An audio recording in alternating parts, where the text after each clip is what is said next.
Friends, welcome to my channel. তোমাদেরকে আমার পরিবারের সবাইকে স্বাগত। তো তোমরা সবাই কেমন আছো? আজকে সোমবার।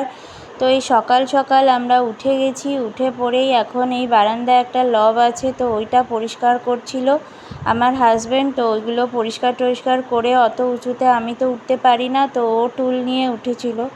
তো এইসব করে টোরে একটু রেস্ট করেছিলাম দুপুরবেলা। তো করে এখন বিকেলবেলা একটুখানি আমি দোকানে এসে গেছি। আমার হাজব্যান্ডের আবদার একটু কফি খাবে, তো তার সাথে এবারে চিপসও খেতে চেয়েছিল, তো এগুলো নিয়ে চলে এসেছি। তো এগুলো নিয়ে এসে এবার কফি বসিয়ে দিয়েছি। তো এই কফি হয়ে এসছে, তো এবারে আমরাও কফি খেয়ে নেবো। তো তার মধ্যে ওম ঘুমাচ্ছে, তো তার ফাঁকে কফিটা খেয়ে নিতে হবে, কারণ ও কফির সাথে জানে আমরা বিস্কুট খাবো, তো ওকে বিস্কুট সেইভাবে দেওয়া হয় না।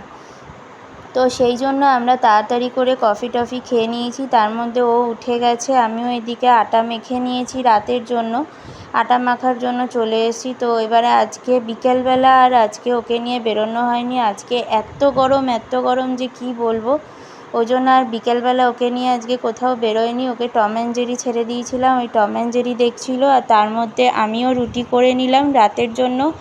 আজকে আর ব্লগটা বেশি ওই জন্য করতে পারিনি। এত গরম, ভাল লাগছিল না, শরীর ভীষণই খারাপ লাগছিল। তো তোমরা সবাই কেমন লাগলো আমার ব্লগটা, তো তোমরা বলো, লাইক কমেন্ট শেয়ার করো ভালো লাগলে। তো এই আমরা এবারে রাতে খেয়ে দিয়ে এবারে শুতে চলে যাব। তো সবাইকে গুড নাইট, ভালো থেকো, সুস্থ থেকো, টাটা, বাই বাই।